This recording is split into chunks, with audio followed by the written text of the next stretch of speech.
Espace TV. Espace TV, le journal de 13 heures.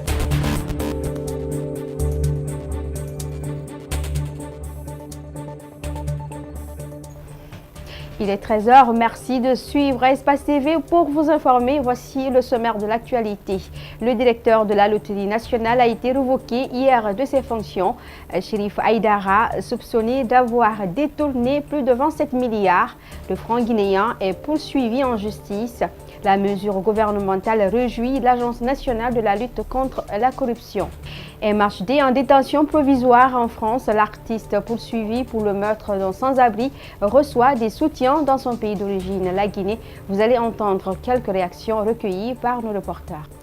Félix Tshisekedi a été investi ce jeudi. Le leader de l'UDPS qui a remporté la présidentielle du 30 décembre 2018 devient le 5e président de la République démocratique du Congo.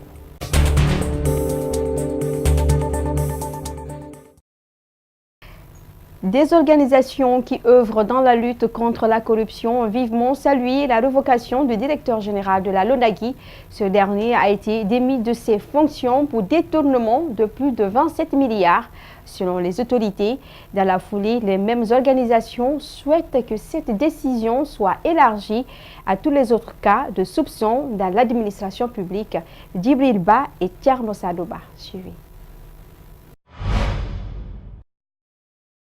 La révocation de l'ancien Chérif Aïdara, directeur général de la LONAGUI, pour détournement de plus de 27 milliards est une bonne décision, mais tardive, selon l'Agence nationale de lutte contre la corruption. Et je pense que c'est très bien, jamais tard, que l'autorité a pris cette décision. Vous allez voir la suite. C'est donc c'est tard. C'est tardif. Non, mais c'est tardif. C'est tardif, il faut le reconnaître. C'est des structures qui doivent bénéficier de contrôles réguliers. L'Agence nationale de lutte contre la corruption voudrait encore plus d'actions concrètes. À elle seule, la lutte contre le phénomène sera vaine. Du coup, son secrétaire exécutif adjoint fait des recommandations auprès du Premier ministre qui a pris l'engagement de lutter contre la corruption dès sa prise de fonction. Le corps de contrôle ne bénéficie pas de cette attention, il faut le reconnaître. Inspection générale d'État, Inspection générale des finances, la CENTIF, l'ORDEF, l'ANC, c'est des parents pauvres du budget de l'État. Et quand on n'a pas les moyens de lutter contre un fléau comme la corruption et les pratiques assimilées, il ne faut pas se leurrer. Ce scandale financier suscite des commentaires et de réactions dans la cité. Cet acteur de la société civile et président de la coalition Publiez ce que vous payez dénonce cette malversation financière qui, pour lui, ne reste pas sans conséquences sur les projets de développement du pays. Il y a une loi anticorruption. Mais cette loi anticorruption, aujourd'hui, tarde à faire ses effets parce que, tout simplement, les tests d'application ne suivent pas. C'est aussi... il faut une volonté politique.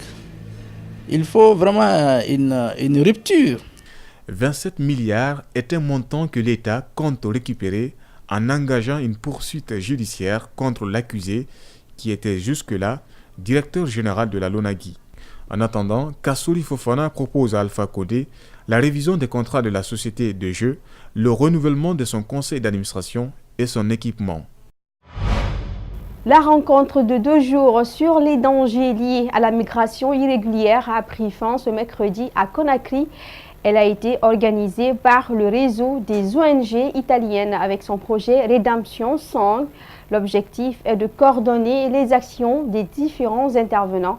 Malik Sanguiana et Kamara Tierno Sadouba pour le public reportage.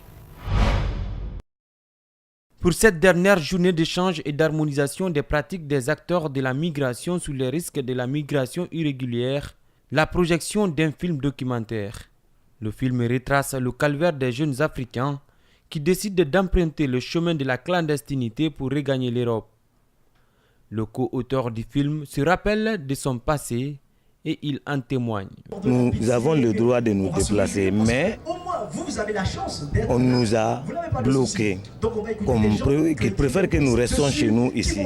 Alors les jeunes qui décident maintenant de quitter ici en faisant n'importe quoi pour arriver en Occident, les risques sur cette immigration des gens qui ne sont plus représentés. J'ai traversé le désert, j'ai vécu en Afrique du Nord 13 ans. Cet atelier a permis aux participants de dynamiser leurs efforts dans la lutte contre ces fléaux qui ne fait qu'endeuiller les familles en Afrique. Nous sommes en train d'aller vers les universités pour sensibiliser, faire des conférences d'information, aller vers les centres culturels, impliquer les ligues islamiques et autres, afin que chacun, en ce qui le concerne, puisse informer sur les méfaits de l'immigration clandestine. C'est un film qui a marqué les téléspectateurs présents à cette projection, mais particulièrement les jeunes qui rêvent à tout prix d'être en Europe. Malgré tout, la sensibilisation ne s'arrêtera pas là. Grâce à cet atelier de renforcement de capacité, désormais cette synergie est créée et ça ne se limite pas seulement qu'au niveau national, elle va au-delà du pays, donc c'est au niveau sous-régional. Donc nous allons non seulement partager l'expertise avec d'autres pays, mais aussi les cas de réussite, les cas de succès et les échecs que de part et d'autre ont été vécus pour qu'il y ait un combat plus rude. La prestation des frères Mbaye qui invite les jeunes à rester chez eux a mis fin à la rencontre. Le maire élu de la commune rurale de Bambandou, dans la préfecture de Kissidougou, serait un analphabète, ce qui ne plairait pas à la population locale. Elle réclame un maire capable d'amorcer le développement à la base. Ça n'est suivi des mouvements de protestation. Les forces de l'ordre ont interpellé plusieurs personnes, dont une dizaine de militants du bloc libéral. Faya Milimono accuse le parti au pouvoir d'être derrière ce qu'il appelle la persécution de ses militants. Il condamne cette manœuvre et affirme que tous les moyens légaux seront utilisés pour leur libération. On l'écoute au micro de Mamadou et Kalisso. Les gens qui sont arrêtés sont effectivement du bloc libéral. Parmi ceux qui sont arrêtés, il y a même la tête de liste du bloc libéral à Bangbadou, M. Augustin Benoît Kamano. Il est en prison au moment où nous parlons à Kissidougou. Alors, lorsque le préfet a appris la réaction de la population de Bangbadou, il s'est déplacé pour aller s'enquérir de la situation. Les populations ont dit, nous, ce n'est pas un problème de vouloir ou de ne pas vouloir le RPG. Si on ne voulait pas du RPG, nous n'aurions pas voté en majorité pour le RPG à Bangbadou. Nous ne voulons pas du monsieur parce que c'est en violation de la loi. Si on met en ce 21e siècle un analphabète à la tête d'une commune, on condamne la commune. Enlevez-nous le monsieur, mettez celui qui peut comprendre ce qu'il faut faire pour Bangbadou. Le préfet a fait le déplacement 2 fois. Ça n'a pas marché. Et donc, ils ont deviné que si les gens continuent à réagir, c'est que le BL est derrière. Pourquoi nous allons être derrière? Parce que de toutes les façons, même si on remplaçait l'actuel maire, ce n'est pas pour le remplacer par un membre du bloc libéral. Pourquoi on s'en prend au BL? Au moment où nous parlons, nous sommes en train de dépêcher un avocat à Kissidougou, à nos frais, pour aller défendre nos militants. Nous avons également beaucoup de recours et de plaintes devant les tribunaux.